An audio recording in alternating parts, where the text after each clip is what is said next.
सबका अपना ब्रह्मांड, जहां वह दृष्टा है, बाकी सब दृश्य है। नमस्ते दोस्तों।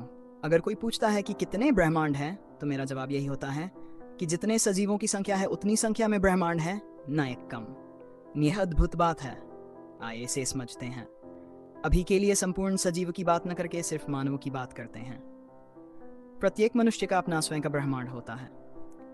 जैसा कि आम बोल चाल की भाषा में बोल देते हैं कि अमुक व्यक्ति अपनी ही दुनिया में खोया है या अपनी ही दुनिया में व्यस्त है।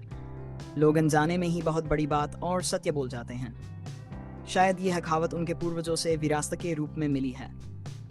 तो बड़ी बात यह है कि सबकी अपनी दुनिया या ब्रह्मांड, और प्रत्येक सजीव उस ब्रह्मांड की सर्वोच्च सत्ता होता है। वही उस अपने ब्रह्मांड का दृष्टा होता है। अब इस बात को इस प्रकार भी कह सकते हैं कि प्रत्येक सजीव का अपना मस्तिष्क होता है और वही मस्तिष्क ब्रह्मांड है या ब्रह्मांड का रचनाकार है। सभी का मस्तिष्क अद्वितीय है, जिसका किसी दूसरे मस्तिष्क के साथ कोई संबंध नहीं है। एक बात को मैं यहाँ स्पष्ट कर दूं कि मेरा सजीव से अर्थ केवल चलने फिरने वाले जीव से नहीं है, बल्कि जिसका मस्तिष्क है और कुछ निर्णायक क्षमता है। प्रत्येक के ब्रह्मांड में वह हमेशा उपस्थित रहता है, परंतु बाकी सब आता जाता रहता है। वह जीव सर्वोच्च पद पर बैठा हुआ सब कुछ देख रहा है। वही सभी दृश्य को कर्म करते और आते जाते देखता है। उसकी उपस्थिति ही केवल शाश्वत है और बाकी सब नश्वर है, जो आता जाता रहता है। जब तक वह जीव रहता है, अर्थात उसमें जीवन और प्राण रहते हैं, तब तक उसका ब्रह्मांड रहता है। उसके निर्जीव होते ही वह ब्रह्मांड विलुप्त हो जाता है। उसका अस्तित्व समाप्त हो जाता है, क्योंकि जब दृष्टा का लोप होता है तो दृश्य अपने आप लोप हो जाता है। यहाँ इसे इस प्रकार समझ सकते हैं कि जैसे परमात्मा ने एक ब्रह्मांड की रचना की है और वह दृष्टा है और बाकी सब दृश्य है। परमात्मा ही इस ब्रह्मांड का संचालन करता है और वही उसके एक ब्रह्मांड की सर्वोच्च सत्ता है। क्योंकि सजीव की आत्मा भी उसी परमात्मा का ही एक रूप है, अतः आत्मा में भी परमात्मा के गुण अवश्य होते हैं। अतः आत्मा भी अपने ब्रह्मांड की रचना स्वयं करती है और उसमें वह सर्वोच्च सत्ता के रूप में विद्यमान होती है। उसके ब्रह्मांड का अस्तित्व केवल तब तक है जब तक वह परमात्मा में मिल नहीं जाती है। जब परमात्मा में मिल जाती है तो उसका अर्चित ब्रह्मांड भी परमात्मा के ब्रह्मांड में विलीन हो जाता है। अब जैसा कि कुछ लोग प्रश्न करते हैं कि अगर हम अपने ब्रह्मांड के रचनाकार स्वयं हैं, हम ही दृष्टा हैं और सब दृश्य हैं, तो जब हम सोते हैं तो वह ब्रह्मांड कहाँ चला जाता है? इसका उत्तर है कि ब्रह्मांड नष्ट हो जाता है। जब आप सोते हैं तो आपका अपना बनाया ब्रह्मांड नष्ट हो जाता है, और जैसे ही आप सुबह उठते हैं तो पुनः ब्रह्मांड का निर्माण कर लेते हैं। यह सभी विचारशील संप्रदायों द्वारा कहा गया है। सनातन में भी कहा गया है कि वह सर्वोच्च सत्ता जो इस एक ब्रह्मांड का निर्माण करता और संचालक है, वह अपने दिन में ब्रह्मांड का निर्माण और संचालन करता है। वह दृष्टा भाव रखता है। वह दृष्टा है और सभी कुछ दृश्य है। ग्रह, तारे, नक्षत्र, आकाश गंगाएं सब दृश्य हैं। जब वह रात को सोता है तो इस ब्रह्मांड का अस्तित्व समाप्त हो जाता है। ये ब्रह्मांड समाप्त हो जाता है और पुनः जागने पर निर्माण, सृजन और संचालन होता है। एक बात स्पष्ट कर दूं कि हमारे दिन की अवधि और सर्वोच्च सत्ता के दिन की अवधि अलग अलग है। यह सनातन के ग्रंथों में विस्तार से बताया गया है, क्योंकि विज्ञान भी इस बात को मानता है कि समय सापेक्ष है। अतः सनातन की इस बात को नकारा नहीं जा सकता। अब बात यह आती है कि जो उनके ग्रंथों में सर्वोच्च सत्ता के विषय में कहा गया है, वह उन्हें कहाँ से मिले हैं और ग्रंथ लिखने वाला कौन है? अगर लिखने वाला सर्वोच्च सत्ता ही है तो उसने हमारी भाषा क्यों चुनी है लिखने के लिए? अगर जिस भाषा को हम अपनी भाषा कहते हैं वह उसी सर्वोच्च सत्ता की भाषा है, तो सभी ग्रंथ अलग अलग भाषा में क्यों हैं? और अगर वह भाषा परमात्मा की भाषा है, तो आत्मा को उन ग्रंथों को पढ़ने के लिए वह भाषा क्यों सीखनी पड़ती है? उसे तो वह भाषा आनी चाहिए थी, क्योंकि जो गुण परमात्मा में है वही गुण आत्मा में है। तो शिशु को वह ग्रंथ पढ़ना आना चाहिए था। इन सभी प्रश्नों का उत्तर मैं दे रहा हूं कि ये सभी ग्रंथ जिनमें सर्वोच्च सत्ता का वर्णन है, मानव निर्मित हैं, या तो बुद्धिजीवी प्राणियों द्वारा निर्मित हैं।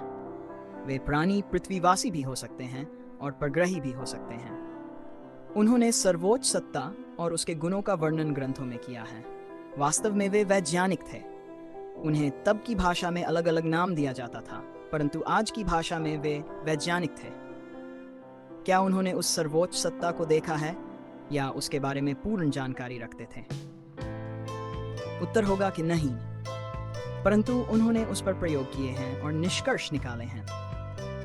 उदाहरण के लिए, आज अगर किसी वैज्ञानिक को किसी पर्वत की उम्र, संगठन और उपयोगिता को जानना है, तो क्या वैज्ञानिक पूरे पर्वत को प्रयोगशाला में ले आएगा या प्रयोगशाला को पर्वत में ले जाएगा? दोनों काम संभव नहीं है।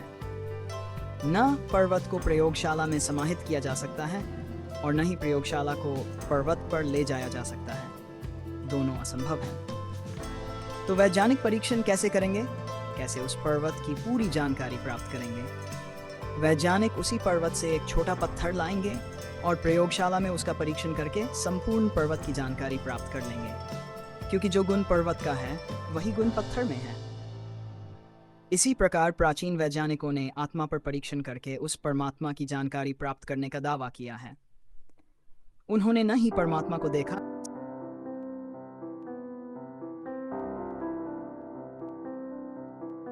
उन्होंने न ही परमात्मा को देखा, न ही उस पर परीक्षण कर सकते हैं। उसकी विराटता अनंत है, तो उस पर अनुसंधान कैसे संभव है? अतः परमात्मा के अंश आत्मा के गुणों की पड़ताल करके उन्होंने परमात्मा के गुणों को जानने का दावा कर दिया है और ग्रंथों की रचना कर दी है। जो भाषा उन्हें आती थी, उसी भाषा में ग्रंथ लिख डाले थे। परमात्मा का बनाया ब्रह्मांड के एक बौने तारे पर तो जाकर परीक्षण कर नहीं सकते हो, तो उस परमात्मा की विराटता का परीक्षण कैसे करोगे? अतः हमेशा से ही आत्मा के गुणों का परीक्षण व मनन करके परमात्मा के गुण बताए गए हैं। जैसे हर आत्मा का अर्थात जीवधारी का अपना अपना ब्रह्मांड होता है, जो जागृत अवस्था में बनता है, सृजन होता है, संचालन होता है। उसी प्रकार परमात्मा के जगने पर ब्रह्मांड का सृजन और संचालन होता है, और रात में अर्थात सोने पर सब विलुप्त हो जाता है। इसीलिए इस ब्रह्मांड को माया भी कहा गया है, क्योंकि यह किसी का कल्पना भाव है। जैसे हर आत्मा या जीवधारी का अपना कल्पना भाव होता है और अपना ब्रह्मांड बनता व नष्ट होता रहता है, और जैसे जीवधारी आत्मा अपने ब्रह्मांड की दृष्टा होती है, जैसे आत्मा या जीवधारी अपने अपने ब्रह्मांड की सर्वोच्च सत्ता होती है, उसी प्रकार परमात्मा भी अपने ब्रह्मांड की सर्वोच्च सत्ता होते हैं। इसी प्रकार अन्य बातें भी ईश्वर के बारे में ग्रंथों में बताई गई हैं। वे सब आत्मा के परीक्षण से ही प्रेरित हैं। अब विषय पर जोसुआ ने मुझसे पूछा कि आपने कहा जो गुण आत्मा में है वही गुण परमात्मा में है। इसी प्रकार जो गुण पर्वत में है, तो क्या पत्थर किसी का मार्ग रोक सकते हैं? पर्वत बहुत विशाल है, पत्थर बहुत छोटा है। पर्वत की विशालता और पर्वत के कार्यों की तुलना कैसे कर सकते हैं? दोनों तो भिन्न हैं। तो इसका उत्तर है कि मैंने पत्थर व पर्वत के गुणों की समानता की बात की है, न कि आकार व कार्य की। आकार व कार्य दोनों के भिन्न हैं। जब तक पत्थर पर्वत से जुड़ा था, तब तक वह पर्वत था। जब अलग हो गया तो गुण पर्वत वाले ही हैं, परंतु आकार व कर्म भिन्न हो गया है। अब पत्थर किसी और काम में उपयोग किया जाएगा। इसी प्रकार जब आत्मा परमात्मा में थी, वह भी आत्मा ही थी, और जब परमात्मा से अलग हुई तो छोटी सी अंश मात्र है। कार्य अलग भी है, अब उसे अपना कार्य करना है, परंतु वही है जो परमात्मा के गुण थे। तुम आत्मा हो, परमात्मा से अलग हो। अब तुम परमात्मा के ब्रह्मांड में हस्तक्षेप क्यों कर रहे हो? तुम अपना ब्रह्मांड बनाकर उसका सृजन व संचालन करो, क्योंकि गुण तो तुम में भी वही है जो परमात्मा में है। अगर परमात्मा ब्रह्मांड बनाकर संचालन कर सकते हैं, तो तुम भी कर सकते हो। अपना ब्रह्मांड बनाकर उनको नियंत्रित करो। तुम्हें किसने कहा है कि तुम परमात्मा के ब्रह्मांड में जाकर ग्रह, तारे व नक्षत्रों को नियंत्रित करो? तुम्हें आकाशगंगा में तारों की स्थिति बदलने को कौन कह रहा है? तुम सिर्फ अपने ब्रह्मांड की रचना, सृजन व संचालन स्वयं कर सकते हो, किसी और के ब्रह्मांड का नहीं कर सकते हो। अतः आत्मा के गुणों का जानकर ही परमात्मा को जाना गया है, इसमें कोई संदेह की बात नहीं हो सकती है। आज मेरे साथ जुड़ने के लिए धन्यवाद। अगर आपको ये वीडियो मददगार लगा तो कृपया लाइक करें, शेयर करें और अधिक जानकारी के लिए चैनल को सब्सक्राइब करें। अगली बार तक अपना ख्याल रखें।